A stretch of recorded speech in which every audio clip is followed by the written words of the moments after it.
Welcome everyone to a brand new YouTube channel. I am Lady Anne, the hostess of Caravan Library of Lore, also manager over at KPNL Radio. So if you could check both those out, that'd be fantastic. I am actually here with my daughter, and this channel is to just kind of read some scary stories as well as check out this new app. Apparently it's a scary text app. So we're going to check it out and see what kind of stories they have. And what was this one called? The Whistler. Okay. Every night, no matter the weather, something walks down our street whistling softly. You can only hear it if you're in the living room or the kitchen when they walk by, and it only starts at exactly 3:03. The sound is faint at first, somewhere near the beginning of the lane near the Carson place. We're towards the middle of the street, so the whistling moves past us before fading away in the direction of the cul-de-sac. When I was younger, my sister and I would sneak into the kitchen some nights to listen. Mom and Dad didn't like that, and we'd catch hell if they found us out. But they were never too hard on us since we always stuck to the one big rule. Don't try to look at whatever was whistling. My neighborhood is a funny place. I've lived here since I was 6, and I love it. The houses are small, but well kept, good-sized yards, plenty of places to roam. There are a lot of kids, about my age. I turned 13 back in October. We grew up together and would always play foursquare in the cul-de-sac or roam around from porch to porch in the summer. This was a good place to grow up. I'm old enough to see it. And there's only the two strange things here: the night whistling and the good luck. The whistling never bothered me much. Like I said, I couldn't even hear it from my bedroom. But Mom and Dad don't like talking about it, so I've stopped asking questions. My dad is a strong guy, tall and calm.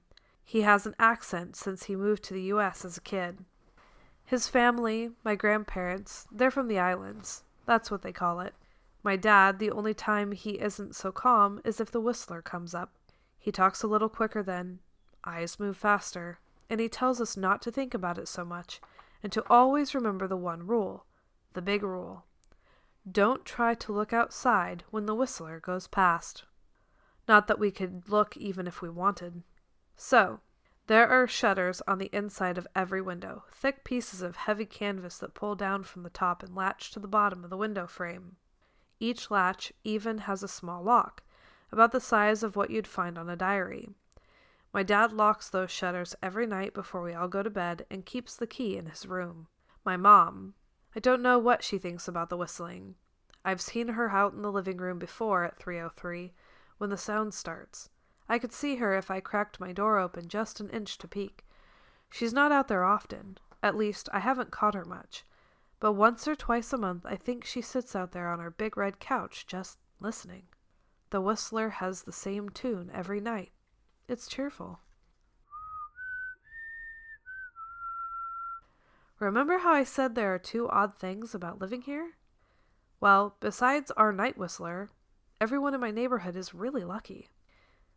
It's hard to explain, and Dad doesn't like us talking about this part much either, but good things just seem to happen to the people around here. A lot. Usually it's small things, winning a radio contest, getting an unexpected promotion at work, or finding some arrowheads buried in the yard, The authentic. The weather is pretty good, and there's no crime, and everybody's gardens bloom extra bright in the fall. A million little blessings, I've heard my mom say about living here, but the main reason we stay, why we moved here in the first place, is my sister Nola. She was born very sick. Something with her lungs. We couldn't even bring her home when she was born, only visit her in the hospital. She was so small. I remember, small even compared to other babies. A machine had to breathe for her. We moved into our house here to be closer to the hospital. As soon as we moved here, Nola started getting better. The doctors couldn't figure it out. They chalked it up to whatever they were doing, but we could all tell they were confused. But my parents knew, even I knew, Nola getting better was just another of the million little blessings we got for living in our neighborhood. So that's why we stayed, even after we found out that, for every small miracle that happens here every day, now and then, some bad things happen, but they only happen if you look for the whistler. See, our neighborhood has a welcoming committee. They show up with macaroni casserole and a gift basket and manila folder whenever someone new moves in. They're very friendly. 4 people showed up when we moved in 7 years ago. The committee made a small talk, gave me a Snickers bar, and took turns holding Nola. It was her first week out of the hospital, so they were extra careful. Then the committee asked to speak to my parents in private, so I was sent to my room, where I still managed to hear nearly every word. The welcoming committee told my parents about how nice the neighborhood was, really exceptionally, hard to explain kind of nice. And then they told my parents about the even harder to explain whistling that happened every morning at 3:03 and ended at the tick of 3:05. The group, our new neighbors, warned my parents that the whistling was quiet, would never harm us or hurt us, as long as we didn't look for what was making the sound. This part they stressed, and I pushed my ear into the door, straining to hear them. People who went looking for the whistler had their luck change, sometimes tragically. A black cloud would hang over everyone that looked. Anything that could go wrong would. The manila envelope the committee brought over contained newspaper clippings, stories about car crashes and ruined lives, public deaths, and freak accidents. Not everyone dies, I heard the head of the committee tell my dad, but the life goes out of them. Even if they live, there's no light in them ever again, no presence. My mom, I could tell she wasn't taking it seriously. She kept asking if this was some prank they play on new neighbors. At one point, my mom got angry, accused the committee of trying to scare us out of our new home, asked them if they were racist on account of my dad being from the islands. My dad calmed her down, told her he could tell our new neighbors were sincere and they were just trying to help us. He explained that he grew up hearing these kinds of stories from his mom, and that he knew there were strange things that walked among us. Some of those strange things were good, and some were bad, but most were just different. After the committee left, my dad went out to the hardware store, bought the canvas blinds, the latches, and the locks, and installed them on every window in the house after dinner. That first night in our new house, I crept out of my room at 3 a.m., only to find my dad awake, sitting on the living room couch, holding my baby sister. My dad held up his finger in a shh motion, but patted the couch next to him. I sat, and we waited. At exactly 3:03, we heard the whistling. It came and it went just like our neighbors said. The whistling returns each night, and we never look, and we enjoy our million little blessings every day. Nola breathes on her own, and she's grown into a strong, clever girl. My dad even joined the welcoming committee. We don't get new neighbors often. Why would anyone want to leave? But when a new family moves in, my dad and the committee bring them macaroni casserole, a gift basket, and the manila folder. I can always tell by the look on my dad's face when he comes back if the family took the committee seriously, or if we'd be getting new neighbors again very soon. Not long ago, a family moved in directly next to us. The previous owner, Miss Maddie, passed away at age 105. She'd live a good, long life. Our new neighbors seemed like they'd fit just fine. They believed the welcoming committee, took my dad's advice about the locking shutters since they had a young child of their own. Whatever newspaper clippings were in that manila envelope, whatever evidence, my dad never let us see. But I imagined it must have been awfully convincing since our neighbors got along with no issues at first. One night, when our new neighbors had to leave town, they sent us their son, Holden, to stay with us. He was 12, a year under me in school. I didn't know him well, but that night, as soon as his parents dropped him off after dinner, I could tell it was going to be a bad time. "Don't you know who is always out there whistling every night?" Holden asked the moment the adults left the room. The 3 of us were sitting in the den, some Disney movie playing idly on the TV. My sister and I exchanged a glance. "We don't talk about that," I said. "I think it's that weirdo that lives in the big yellow house on the corner," Holden said. "Mr. Tolles?" my sister asked. "No way. He's really nice." Holden shrugged. Must be a psycho killer then. Nola tensed. We don't talk about it, I repeated. Let's go in my room and play Nintendo. We spent the next few hours playing games, eating popcorn, and then watching movies. A typical sleepover, but I could see Holden was getting antsy. After my parents had wished us a good night, locked the blinds, and gone to bed, Holden stood up from his beanbag and walked over to where Nola and I were sitting on my bed. Have you ever even tried looking? He asked. It's nearly time. Like most sleepovers, we'd conveniently ignored any suggestion of a bedtime. I was shocked to see he was right. It was almost 3 a.m. I sighed. We don't... See, I can't. I can't even try to look because my dad locks the blinds every night and hides the key. He continued ignoring me. So does our dad, said Nola. No, replied Holden. No, he doesn't. You saw him do it, I said, a little sharper than I meant to sound. Holden grinned. Your dad locks the blinds, yeah, but he doesn't hide the key. He keeps it right on his normal keychain. So? I asked, worried I already knew what he was going to say next, because I had noticed that my dad didn't bother hiding the key anymore after all these years, because he knew we took it seriously. So after your dad locked up, but before your parents went to bed, I went to the bathroom, and on my way, I may have peeked into their room, and I may have seen your dad's keychain on his nightstand, and I maybe went and borrowed the key to the blinds. Nola and I stared, and his grin only grew wider. You're lying, I said. Holden shrugged. You can check if you want. Just open your parents' door and look. You'll see his keychain right there on the nightstand. Stay there, I told both of them. I hurried over to my parents' room, but hesitated at the door. If Holden wasn't lying, my dad would be angry. Beyond angry. I was scared thinking about it, but more scared of an open window with a whistler right outside. I opened the door, barely an inch, and looked in, but it was too dark to see. Taking a deep breath, I walked into the room.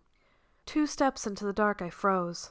The whistling started, and I could hear it clearly from my parents' room. I never realized, but they must have heard the sound every night since we moved into this house. They never told us. I don't think I could have slept through it. I stood there, listening to the whistling come closer, unsure whether I should turn on a light or call out for my dad. Soft sounds from the living room brought me back to reality. Nola! I yelled, running out of my parents' room. Holden and Nola were standing near the front door next to a window.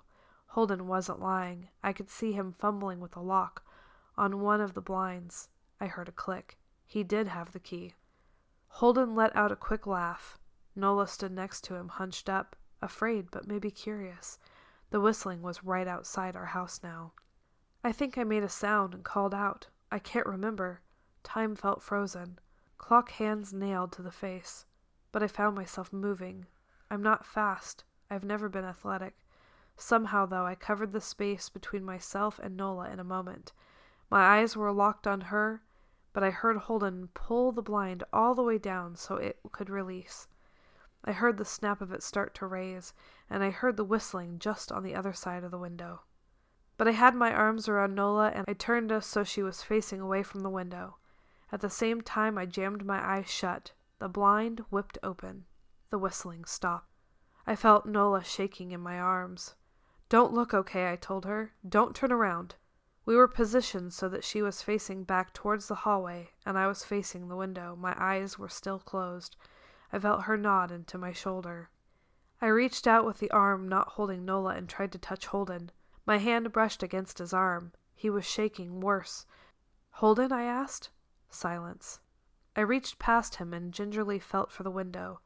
Eyes still sealed shut. The glass was cold against my fingertips, colder than it should have been for the time of year.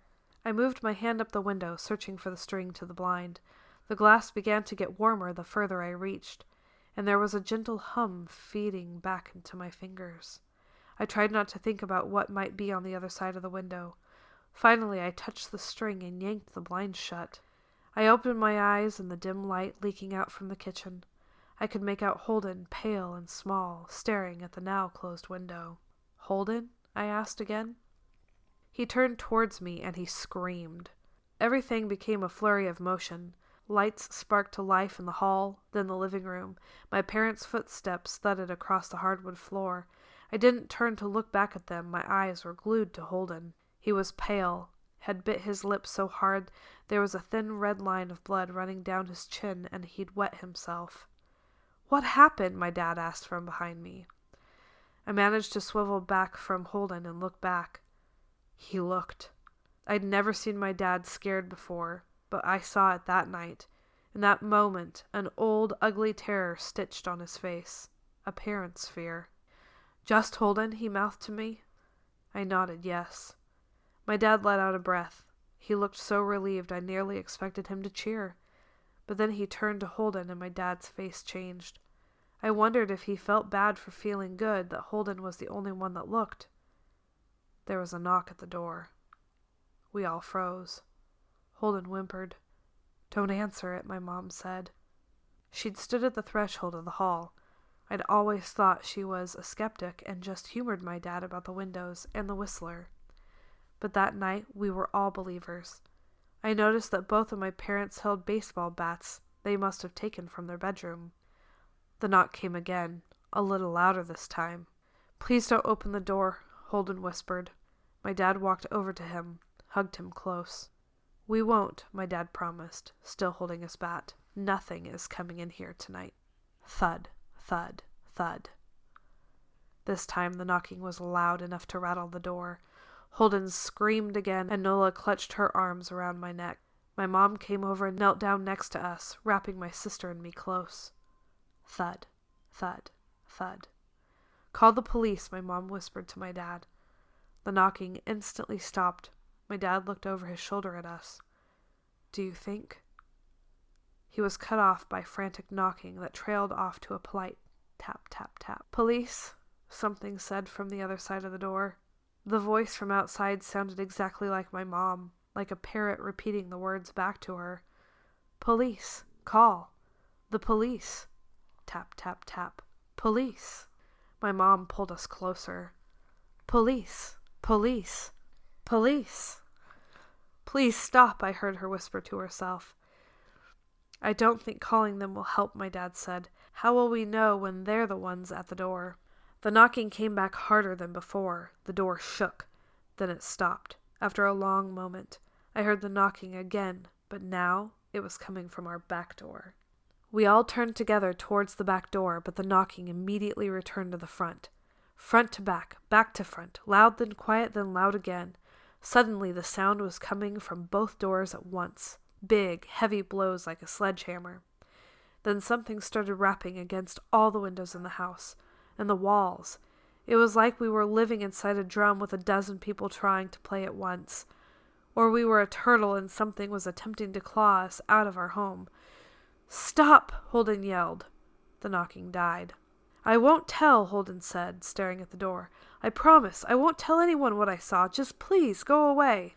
We waited for nearly a minute. Then we heard it, a soft tap, tap, tap, coming from the window Holden had looked through earlier. Holden started to cry, sobbing like a prisoner watching gallows being built outside their cell. My dad held him, brushed his hair, but never lied to him, never told him that things would be okay. The tapping at the window went on for the rest of the night. We huddled together in the living room for I don't know how long. Eventually, my mom tried to take us kids into my room while my dad stayed to watch the door. But the second we moved into my bedroom, the knocking came back. So loud it was impossible to ignore. I was afraid the door couldn't take it. We went back to the living room and the knocking stopped. Only the tap, tap, tap on the window remained. None of us slept that night. The tapping stopped around 7 a.m. That's about the time the sun comes up. We waited another 2 hours before my dad opened the blinds from one window. He made us all go back to my parents' bedroom first. I heard him open the door, then come back in. "Okay," he said. "It's done." Holden's parents came back around lunchtime. My mom and dad walked Holden over to his house, and they all went inside for quite a while. Nola and I watched from the window. She stuck to me the whole day, right at my side, sometimes holding my hand. When my parents came back, they looked grim, but wouldn't tell us what they said to Holden's family. It was a Sunday, so we all spent the day together, ordering movies and pizzas.